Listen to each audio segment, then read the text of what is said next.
فوج سیاست میں مداخلت کو عملی طور پر اور حقیقی طور پر چھوڑے. کشمیریوں پر جو ظلم ہو رہا ہے وہ بھی جینوسائیڈ کے اور نسل کشی کے مترادف ہے. وہ اس حلقے سے ودڈرا کر لیں، ودڈرا ہو جائیں، تاکہ مولانا فضل الرحمان صاحب کو ایک انڈائریکٹ سپورٹ مل جائے. آج جب کہ ہم یہاں بیٹھے ہیں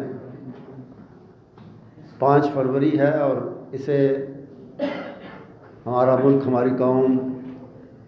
یوم یکجہتی کشمیر کے حوالے سے سیلیبریٹ کرتی ہے. اچھی بات ہے، یکجہتی کے لیے یکجہتی کا ایک پیغام دینا مظلوم کشمیریوں کو، لیکن ہمیں بحیثیت ایک قوم کے، ایک ملک کے، اس سے کچھ بہت زیادہ کرنے کی ضرورت تھی جو ہم نے نہیں کیا. اور میں کسی ایک حکومت کی بات نہیں کرتا. پاکستان میں آنے والی مختلف حکومتوں نے، میں سمجھتا ہوں کہ ایک لمبے اور طویل عرصے سے مسئلہ کشمیر کو وہ اہمیت نہیں دی جس کا یہ مسئلہ مستحق تھا. بڑی حد تک اس سے بے اتنائی برتی ہے مختلف حکومتوں نے. اور گزشتہ حکومت جو پی ٹی آئی کی تھی، اس میں بدقسمتی سے بھارت نے ایک اور غلط اقدام کرتے ہوئے اپنے دستور کا وہ آرٹیکل 370 ختم کر دیا جو مقبوضہ کشمیر کو بڑی حد تک ایک الگ حیثیت دیتا تھا. بھارت سے الگ تو نہیں، لیکن پھر بھی ایک حیثیت ان کی الگ شناخت موجود تھی دستور کے حوالے سے. اس دفعہ کو ختم کیا اور پھر وہاں جو ہے وہ وہاں کا جغرافیہ تبدیل کرنے کی کوشش کی اور ہندوؤں کو، پنڈتوں کو لا لا کے وہاں آباد کیا تاکہ وہاں مسلمانوں کی اکثریت کا جو تناسب ہے وہ ڈسٹرب ہو اور اس میں کمی آئے. اتنے بڑے اقدام پر ہماری اس وقت کی حکومت نے سوائے زبانی احتجاج کے کچھ نہیں کیا، اور زبانی احتجاج بھی بڑا نرم رہا، نہ ہونے کے برابر رہا. یہ مسئلہ بنیادی طور پہ حق خود ارادیت کا مسئلہ ہے، لیکن اسے ہم نے پہلے تو انسانی حقوق کا مسئلہ بنا دیا کہ جی بس اسی پہ زور دیتے رہے کہ کشمیریوں پر ظلم ہوا اور ان پہ زیادتی ہوئی اور ان پر جانی مالی ہر طرح کا نقصان انہیں پہنچایا گیا. ٹھیک ہے، اس بات پہ زور دینا چاہیے، لیکن اصل مسئلہ جو ہے نا وہ پس منظر میں چلا گیا کہ اصل میں ان کا حق جو ہے وہ اپنے مستقبل کا خود فیصلہ کرنے کا جو حق ہے، حق خود ارادیت اس کو کہا جاتا ہے، سیلف ڈٹرمنیشن، اس سے انہیں محروم کیا گیا ہے. اور اگر انسانی حقوق کا مسئلہ بھی تھا تو اس کو جس پیمانے پر، جس سطح پر، جس لیول پر اٹھانے کی ضرورت تھی وہ نہیں اٹھایا گیا. میں اشارہ کر رہا ہوں، میری مراد ہے جیسے ابھی جنوبی افریقہ نے انیشیٹو لیتے ہوئے اسرائیل کے خلاف ICJ میں، انٹرنیشنل کورٹ آف جسٹس، بلکہ اس میں انٹرنیشنل کرائم کورٹ میں جس طرح اس نے کیس دائر کیا ہے، اس طرح میں سمجھتا ہوں کہ آج سے بہت پہلے کشمیریوں پر جو ظلم ہو رہا ہے وہ بھی جینوسائیڈ کے اور نسل کشی کے مترادف ہے. ان کی باقاعدہ نسل کشی ہوئی ہے. تو یہ جرم جو ہے یہ اس طرح کا جرم تھا کہ وہ انٹرنیشنل یعنی کرمنل کورٹ جو ہے اس میں وہ کیس دائر کرنا چاہیے تھا، پاکستان کی طرف سے ہونا چاہیے. اور اس کے ساتھ ہی وہ میں نے بات کی جنوبی افریقہ کی، تو یہ بھی جنوبی افریقہ نے بڑا قابل قدر اقدام کیا، لیکن میں اس کی قدر کرنے کے ساتھ ساتھ، اس کی تحسین کرنے کے ساتھ ساتھ اسے پوری اسلامی دنیا کے منہ پر ایک تھپڑ کے مترادف بھی سمجھتا ہوں کہ یہ کام کسی مسلمان ملک کو کرنا چاہیے تھا کہ وہ انٹرنیشنل کورٹ میں جاتا اور کہتا کہ اسرائیل عربوں کی، فلسطینیوں کی نسل کشی کر رہا ہے۔ مگر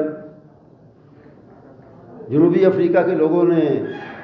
اس طرح کا ظلم اور نسل کشی، اپارتھیڈ، وہ سہا ہے ایک لمبے عرصے تک،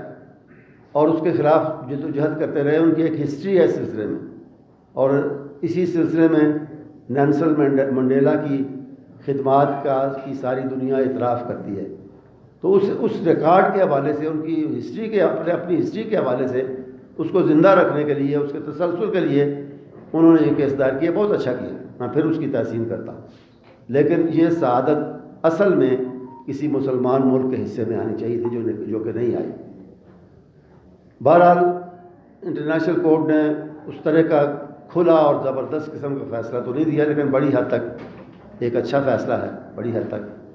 اور لیکن یہ ہے کہ اسرائیل اس کی دھجیاں اڑا رہا ہے اس فیصلے کی بھی، اور اس کورٹ کے پاس زیادہ سے زیادہ آپشن یہ ہے کہ وہ اگر اس کے فیصلے پر عمل نہیں ہوتا تو سلامتی کونسل کو رپورٹ کرے اور وہاں یہ کیس لے جایا جائے۔ لیکن سلامتی کونسل میں آپ جانتے ہیں کہ اسرائیل کے حق میں امریکہ اور برطانیہ اور یہ طاقتیں جو ہیں یہ ویٹو کرنے کے لیے ہر وقت تیار بیٹھی رہتی ہیں، تو وہاں سے تو کوئی امید نہیں رکھنی چاہیے۔ فلسطین کے مسئلے کا ذکر شروع ہوا تو میں یہ ضرور کہوں گا کہ کشمیریوں کی طرح، بلکہ شاید کچھ اس سے بڑھ کر آج کل جو ظلم ہو رہا ہے فلسطینیوں پر، غزہ میں خاص طور پہ، اس سلسلے میں بھی عالمی ضمیر کی بے حسی انتہائی قابل مذمت ہے، اور اس کے ساتھ ساتھ یہاں ایک دفعہ پھر مسلمان ملکوں کی بے بسی اور کمزوری کا اظہار بھی ہوتا ہے کہ 50 سے زیادہ 57 کے قریب اسلامی مسلمان ممالک ہیں جو اس ظلم کے خلاف ایک آواز بن کے یا ایک فورم بن کے، ایک پلیٹ فارم بن کے کھڑے نہیں ہو سکے۔ الگ الگ کہیں مظاہرے ہو رہے ہیں، کہیں احتجاج ہو رہا ہے، اور یہ معاملہ احتجاج تک محدود نہیں رہنا چاہیے تھا، عملی اقدام اس سلسلے میں کرنا چاہیے تھا۔ بے شک آپ اسرائیل پر حملہ نہ کریں، لیکن کم از کم غزہ کو فضائی دفاع، پاکستان جیسے ملکوں کو میں یہ کہتا ہوں کہ ان کو فضائی دفاع جو ہے وہ مہیا کرنا چاہیے۔ جارحیت نہ کریں، اسرائیل کے خلاف آپ جنگ کرنے کی سخت نہیں رکھتے، نہ کریں، لیکن دفاع کرنے کا حق تو ہے۔ ایک مسلمان علاقے پر، مسلمان ملک پر، مسلمانوں پر بمباری ہو رہی ہے مسلسل، وہ بڑی پامردی سے مقابلہ کر رہے ہیں، اور کچھ کامیابیاں بھی انہوں نے حاصل کی ہیں، لیکن فضائی حوالے سے وہ کمزور ہیں، اور ان کے دفاع کے لیے پاکستان جیسے مسلمان ملکوں کو آگے بڑھنا چاہیے تھا، جو کہ نہیں ہوا، اور یہ انتہائی قابل افسوس بات ہے۔ اپنے ملک کی طرف آتے ہوئے چند دن، تین دن کہہ لیں کہ تقریباً باقی ہیں جنرل الیکشن میں، بڑا ابہام رہا، ایک عرصے تک گو مگو کی کیفیت رہی، شکوک جاری تھے، پورے ملک میں چھائے ہوئے تھے، شک کے بادل چھائے ہوئے تھے کہ جی انتخاب ہوں گے نہیں ہوں گے۔ زیادہ لوگوں کی یہ رائے تھی کہ شاید نہ ہو۔ بڑی اچھی بات ہے کہ انتخاب ہونے جا رہے ہیں۔ اس وقت میں سمجھتا ہوں کہ ہمارے ملک کو جو اس کے معاشی حالات ہیں، جو اس کے خارجہ تعلقات ہیں، گزشتہ حکومت نے جس طرح امریکہ کے ساتھ، چین کے ساتھ، سعودی عرب کے ساتھ اپنے تعلقات کو خراب کیا، پاکستان کے تعلقات کو، جس طرح معیشت کا کو نقصان پہنچایا گیا، اور سب سے بڑھ کر جس طرح ہمارے سوشل اور پولیٹیکل فیبرک کو توڑا گیا ہے، اس میں نفرتیں بھری گئی ہیں ایک دوسرے کے خلاف، اور ایک دوسرے کے خلاف دشمنی تک نوبت جا پہنچی ہے۔ ایسے پہلے ہماری سیاست میں نہیں ہوتا تھا جو کچھ کہ اس دور میں ہوا اور اب تک ہو رہا ہے۔ اس کے جو بنیادیں کھڑی کی گئی پچھلے حکومت کے دور میں، وہ اب تک وہ سوشل اور پولیٹیکل فیبرک جو ہے ملک کا، اس کو نقصان پہنچا رہی ہے۔ اور ان معیشت کی اصلاح کے لیے، سوشل اور پولیٹیکل فیبرک کی اصلاح کے لیے اور ملک کو سیاسی استحکام دینے کے لیے میں سمجھتا ہوں کہ ایک مضبوط حکومت کی ضرورت ہے۔ اس لیے عوام جس کو بھی منتخب کریں ان کا حق ہے، لیکن میں یہ چاہوں گا اور یہ درخواست کروں گا کہ کسی ایک پارٹی کو واضح مینڈیٹ دیا جائے۔ منقسم اور ڈیوائیڈڈ مینڈیٹ جو ہے وہ نقصان دہ ہوگا۔ ایک کمزور حکومت اس سے بنے گی، ہنگ پارلیمنٹ بنے گی، کمزور حکومت بنے گی، اور وہ جو ملک کو جو گمبھیر مسائل درپیش ہیں ان کا حل اس کے لیے ممکن نہیں ہوگا۔ مختلف پارٹیوں کی کولیشن اگر ہوگی تو وہ حکومت اس طرح ڈیلیور نہیں کر سکے گی جس طرح کے موجودہ حالات میں حکومت کو ڈیلیور کرنا چاہیے۔ تو اس لیے عوام کو اپنا یہ حق جو ہے، حق انتخاب یا ووٹ دینے کا حق، اس کو بڑا سوچ سمجھ کے استعمال کرنا چاہیے، تاکہ کوئی ایک پارٹی جو ہے وہ کھل کر سامنے آئے، واضح اکثریت حاصل کرے، اسے بیساکھیوں کی، دوسری پارٹیوں کو پارٹیوں کی بیساکھیوں کی، ان کے ممبروں کی بیساکھیوں کی ضرورت نہ پڑے، کرچز کی بجائے بذات خود وہ اپنے پاؤں پر کھڑی ہو تاکہ ملک کے گمبھیر مسائل کو حل کرے۔ انتخاب کے حوالے سے میں یہ بھی گزارش کروں گا کہ بلوچستان میں، ملک میں تو دوسرے حصوں میں بھی، اور خاص طور پہ بلوچستان میں ان کا میں ذکر کرنا چاہتا ہوں کہ میرے دائیں طرف تشریف فرما ہمارے مرکزی بیت الحدیث کے سینئر نائب امیر بھی ہیں، بلوچستان کے امیر بھی ہیں جناب مولانا علی محمد ابو تراب صاحب، اور بائیں طرف تشریف فرما ہے جناب عصمت اللہ سالم صاحب۔ یہ دونوں آپ کے اس حلقہ میں NA 262 جو حلقہ ہے کوئٹے کا، قومی اسمبلی کا، اور اس کے ساتھ جو PB 39 ہے صوبائی اسمبلی کا، اس میں بالترتیب علی محمد ابو تراب صاحب اور عصمت اللہ سالم صاحب امیدوار ہیں۔ اور اسی طرح صوبائی اسمبلی میں کوئٹہ شہر کے اندر حاجی سید سمیع الرحمان بھی امیدوار ہیں، اور وہ بھی انہوں نے بھی اپنی انتخابی مہم جو ہے وہ شروع کر رکھی ہے اچھے طریقے سے۔ اس کے علاوہ بلوچستان کے باقی حصوں میں بھی ہمارے امیدوار ہیں۔ ایک صاحب ہمارے ساتھ تشریف فرما ہے، مولانا ساتھ ہی عصمت اللہ سالم صاحب کے ساتھ تشریف فرما ہے جناب مولانا مسعود احمد مدنی صاحب، یہ NA 265 سے امیدوار ہیں۔ جہاں تک اس حلقے کا تعلق ہے، اس کے بارے میں الگ ایک بات کرنا چاہتا ہوں۔ اسی حلقے میں آپ کے علم میں ہوگا کہ اسی حلقے میں ہمارے محترم JUI کے سربراہ جناب مولانا فضل الرحمان صاحب بھی اسی حلقے سے امیدوار ہیں۔ تو اس معاملے میں، اس سلسلے میں آج ہی مولانا عبدالغفور حیدری جو جنرل سیکرٹری ہے JUI کے، آپ کے علم میں ہے، اور بلوچستان سے ہی ان کا تعلق ہے، اور ہمارے ساتھ وہ سینیٹر بھی ہیں، انہوں نے رابطہ کیا تھا مولانا ابو تراب کے ساتھ اور میرے ساتھ۔ تو وہ کوئٹے سے باہر سے دور تھے، ورنہ وہ خود آنا چاہ رہے تھے، بلکہ اس پریس کانفرنس میں بھی آنا چاہ رہے تھے، لیکن دور ہونے کی وجہ سے تشریف نہیں لا سکے۔ تو انہوں نے رابطہ کیا تھا، ان کی خواہش اور درخواست یہ تھی کہ یہ حلقہ ہم چھوڑ دیں مولانا فضل الرحمان صاحب کے لیے۔ تو مولانا فضل الرحمان صاحب کے احترام اور اعزاز میں ہم نے اس سے اتفاق کیا ہے، اور ہم نے جناب مولانا حافظ مسعود احمد مدنی سے درخواست کی ہے کہ وہ اس حلقے سے وِدڈرا کر لیں، وِدڈرا ہو جائیں، تاکہ مولانا فضل الرحمان صاحب کو ایک انڈائریکٹ سپورٹ مل جائے اس حلقے میں، اور وہ منتخب ہو سکیں۔ نہیں، یہ آپ نے درست پوائنٹ آؤٹ کیا ہے، لیکن یہ نہ آپ کہیں کہ مذہبی قوتوں نے یا سیاسی قوتوں نے بھی اس کے خلاف، ہم نے ہمیشہ یہ لاپتہ تو وہ ایک ٹرم مشہور ہو گئی ہے، لاپتہ اصل میں اٹھائے جاتے ہیں وہ لوگ، سب کو پتہ ہے، اور گم کیے جاتے ہیں، لاپتہ ہوتے نہیں، لاپتہ کیے جاتے ہیں۔ تو ہمارا شروع سے موقف، اور ہم کئی مرتبہ اس بات کا اظہار کر چکے ہیں کہ یہ طریقہ کار غلط ہے۔ اگر کوئی ملک دشمن ہے یا ملک دشمن کارروائیوں میں سرگرمیوں میں ملوث ہے، اسے عدالت کے کٹہرے میں لائیں، باقاعدہ اسے سزا دیں، لیکن سزا کے بغیر اسے اٹھانا اور پھر غیر معینہ مدت کے لیے اٹھانا، پتہ ہی نہ چلے کہ وہ کہاں ہے اور ایک لمبی مدت تک پتہ نہ چلے۔ میں ضمنی طور پر عرض کروں کہ ایک دفعہ یہ جنرل باجوہ اور ان کے جو دو سینئر ساتھی ہیں اپنا وہ آئے تھے بریفنگ کے لیے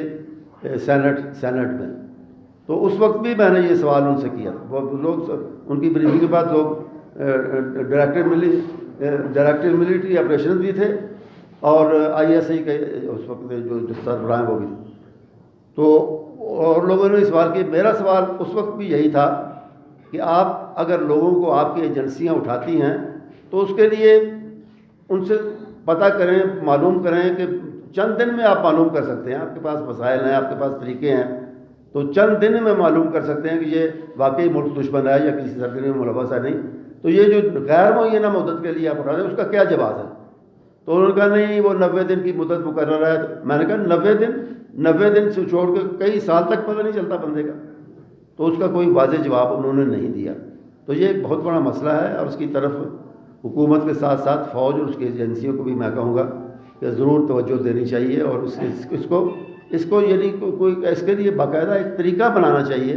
کہ اگر کسی بندے کو اٹھایا بھی جاتا ہے تو اس کے لیے 2-3 ہفتے کافی ہیں، پتہ کریں وہ واقعی ملک دشمن ہے بھی یا نہیں۔ یہ جو مسئلہ ہے نا جی، میں بات انصاف کی بات کرتا ہوں، یہ مسئلہ کہ الیکشن سے پہلے لوگوں کو جائز ناجائز مقدمات میں کیسز میں پکڑنا اٹھانا، امیدواروں کو یا ان کے حامیوں کو،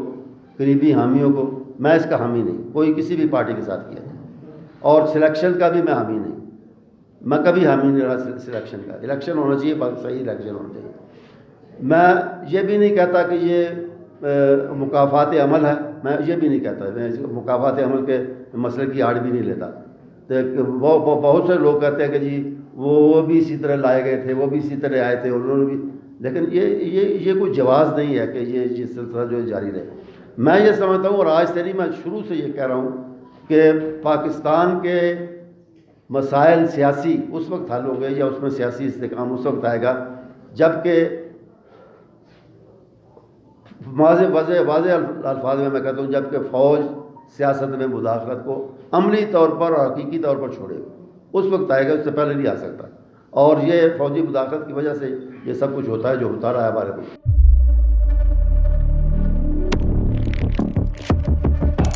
قدرت کی تخلیق میں کوئی کمی نہیں، بس دیکھنے والی نظر چاہیے۔ قدرت کے بنائے اس نظام میں کون ہے فسادی اور کون کر رہا ہے حق کی منادی؟ Absolutely not. قدرت کی سب پر نظر ہے، مظلوم کی آہ ہو یا ظالم بے پرواہ، قدرت کی نظر سے اوجھل نہیں۔ قدرت کا ایسا ہی ایک شاہکار ہے جو نظر بھی رکھتا ہے اور پل پل کی خبر بھی۔ براہ راست جلسے ہوں یا رکھنی ہو پاکستان سمیت دنیا بھر کی خبروں پر نظر، تو ابھی سبسکرائب کریں YouTube پر ڈیلی قدرت کو یا پھر فالو کریں سوشل میڈیا پر ڈیلی قدرت کو اور رہیں ہر لمحہ باخبر۔ قدرت ہر وقت بر وقت۔